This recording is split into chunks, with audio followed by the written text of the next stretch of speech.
So I'll share this.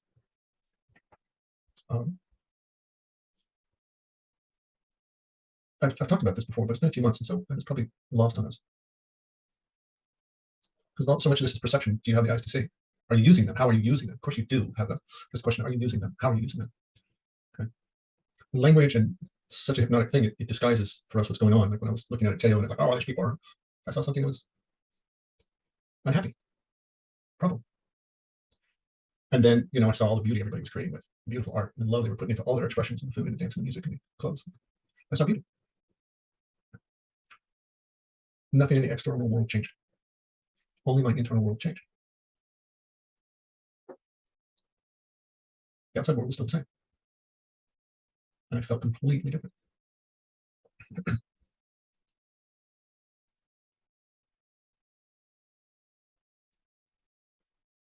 Now there's a case to be made.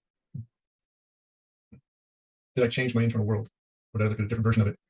Is that the same thing? Yeah, maybe all those realities are all going on at the same time, or maybe my story was only inside, I should say. But the case to be made is, maybe it's all my internal world. This takes a bit of stretch of the imagination. We'll start with sound. There's a story question. If a tree falls in the forest and there's no one there to hear it, does it make a sound? Okay, I'm going to cut to the chase. The answer is no. It does not make a sound. A tree falling in the forest and hitting the ground makes vibrational waves to the air. And you don't hear vibrational waves to the air until your eardrum picks up that vibrational waves and it goes through the bones or something, whatever that shakes around in the eardrum. And that vibrates in your ear. And that changes little electrical signals in the nerve system into something like electrical signals, I suppose. And that goes to your brain. And then your brain produces a sound for you to experience. This perception mechanism in a body creates sound for you to experience from vibrational waves that don't make any noise until they're converted by your ears. All the sound you hear is created by you. Is that clear? And we don't talk about it this way. We use the hypnosis of language to say, oh, I heard that music. I heard that tree fall. I hear the sound of the car or the leaves rustling or the wind. I hear those things as if what's making the sound is outside of us. Just like we say, I watch the sunset or I watch the sunrise. Like, no. You're experiencing the earth spinning. And you're turning into the sun, and you're turning away from the sun. You're turning into the sun and the earth in the morning, and away from the sun at night. But as long as we say the things like, oh, I watch the sunset, I watch the sunrise, we're in the illusion that the sun is moving. When we're moving, we got backwards. When we say, well, I heard that car go by, we're not acknowledging, I'm creating the sound of that car based on the vibration of air. I'm creating it all. I'm creating sound. I'm experiencing sound. I'm creating the sound of music. We're drumming based on those vibrating air molecules vibrating around. Are you with me so far? This human sensory body is amazing. And here's the one that's the biggest illusion. Everything you see, you're creating.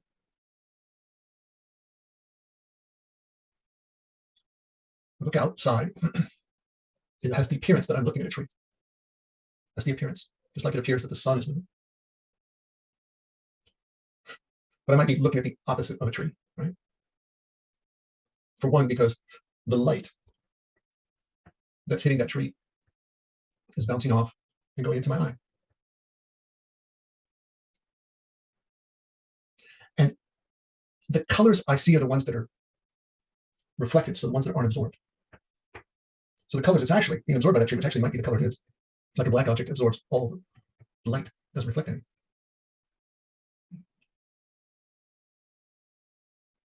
But the stuff that's bouncing off, the stuff that's not absorbed, it's not at that frequency. So I'm seeing the stuff that's not at that frequency. So I'm seeing the stuff that's not absorbed, I'm seeing the stuff that's not the tree. Okay, so but let's leave that aside for a bit. Bounces off the tree, absorbed into my eye. I don't look out and see the tree over there. I have light come into my eye. Even flips it upside down and bounces on the back of the eye. Fires off the rods and cones, electrical signals, all then go off into this optical nerve.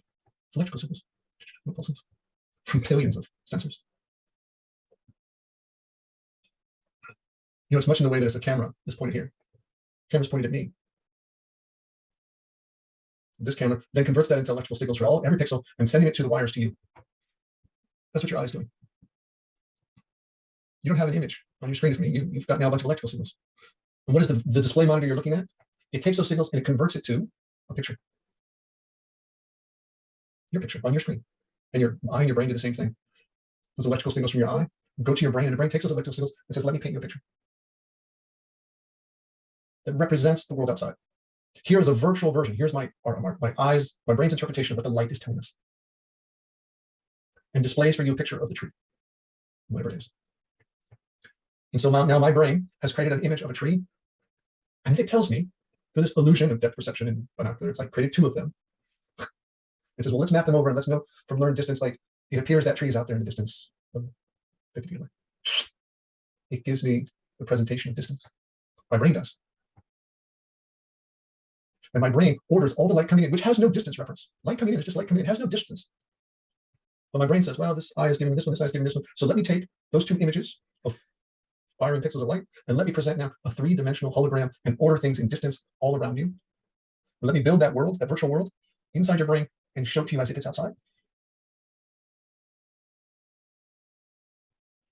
And now I have inside myself this whole virtual world presented to me that represents, simulates, copies the light coming in. I see some presentation of what probably is outside based on the light. Some version of what's outside. And everything I see is really my creation. Using the light coming through my eyes to my brain. This is what I create based on the light coming in from the world. It's all kind of done automatically. I don't have to think about it. And so I live in a hologram that tricks me into thinking I'm seeing outside me. You follow?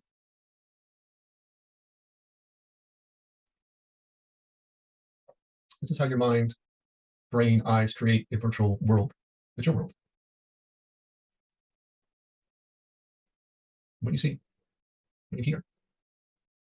Also, because everything's interpretation. It goes through a nervous system of sensing what you smell, what you taste. In the sense that we're walking in a virtual reality is absolutely true, because everyone is walking into their own version of walking around their own version of the world, believing they see the same common one. Well, there is a common one out there. And everybody makes their own creation based on it.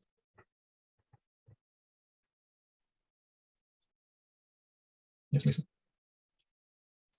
It's funny because as you talk, the word, if I say representation, Gary's talking about my representation of the external world. Well, peanut brain's fine with it. But if I say creation, peanut brain throws it. It's like, I don't know, those two different words have a whole different reaction inside. It's like creation means something is not really there. And I'm just, or I'm bringing it into being versus, and it's like the creation would mean that it's outside of me. And that's what's being manifested versus representation is something that is physically real out there. And now I'm taking all those vibrations and kind of receiving them and sorting through them. And then, but as far as creating the meaning of them, that seems very realistic. And as far as creating the what of them? The meaning, as in this crowd is, oh my God, too much, or this crowd is beautiful. I don't know. It's just, I just get the sense of that my internal world, even listening to the words, takes them in completely has a different meaning based on the word create versus represent. And a whole different experience. It's, yeah, okay. Crazy. Yes, Sean, I think we could describe this a lot of different ways. We could say our body is creating this experience. Body, sensory, nervous system, and brain creating this experience. We can say we are given a representation. We are building a simulation. My simulation of this world shows me this. You know, my individual virtual reality screen display shows me this. And then, you know, and so you'll interpret those different words, maybe with a different feeling. And then we tell our story, we add a narrative story on top of it. Oh, this is beautiful. Oh, that's exactly all these people, all these problems. We get to put a narrative dialogue on top of our representative world, or how the world presented to us. Okay, and that gives it, that's its own world. We go into a story and experience of that. That's really true, and that feels real. Now our whole nervous system is giving us feedback. Oh, that's just terrible. Or nervous system gives us a feedback. Oh, this is beautiful.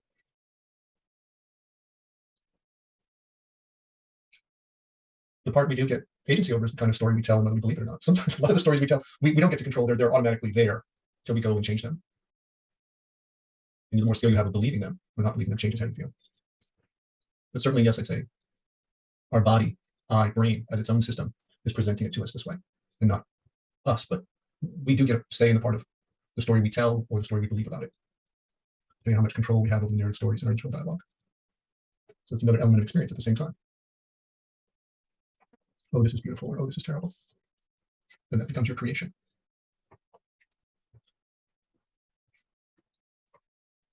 Is this clear how it's a representation, a virtual reality, simulation that your own brain is making visually of the world outside? And the way that I feel it that way is when I kind of go, because if I look at it, it all looks outside. I mean, oh no, that's out there. That's what my brain's registered. It's out there. That's all real. That's really true. But if I shift my perception, some way, if you've ever had a dream, or specifically a lucid dream, you become aware that you're dreaming. In a heightened state of that awareness, you sense, oh my God, this whole dream is my creation. And you have a sense that like you're the one building this world. And so the way I shift it is if I look at this world and I imagine my consciousness, my energy, my sense of self out there into the trees, and they feel like they're inside me. Even though my eye's presentation of it and my brain's presentation says it's outside, I can feel it inside it. In my mind's eye, hold it inside me.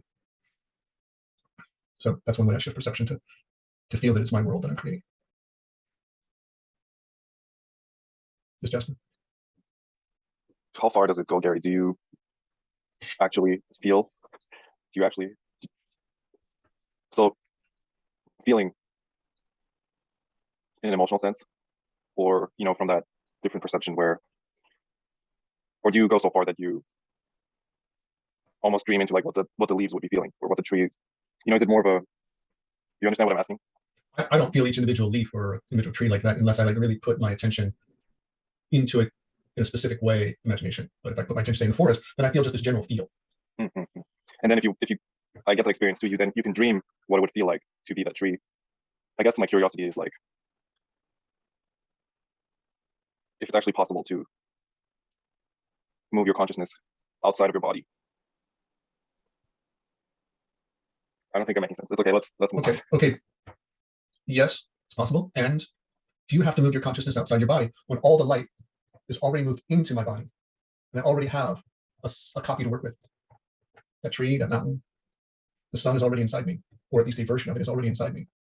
And the light has consciousness to bring it inside of me. And am I exploring something that's outside, or am I exploring something that's really inside and appears outside? But in parallel, while all of that is happening, you can still perceive your body because it appears to be outside, but it's all okay. Yeah. I guess I just have this curiosity whether you ever leave your body. That line, the answer is for me, yes. Okay, but I'm not really good at keeping track of it. Okay, that's something else. That's us aware of ourselves as consciousness inhabiting this body, and it's our host, and we can actually move out of times.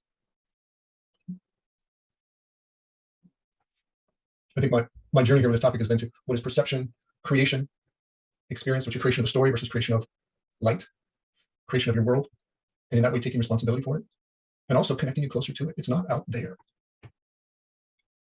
in the model that I'm presenting to you. I'm presenting to you something that allows you to feel it much more closely inside, even though it's virtual, you're closer to it, in my experience.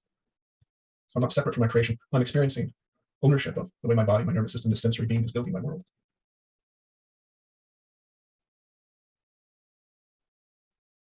And the world that's outside that it's basing on, I don't know exactly what's out there. But I get to know intimately my perception of it, my reactions to it with my stories. No, there's too much of this, there's not enough of that. I get to feel that and own it as what I'm creating. Or, oh,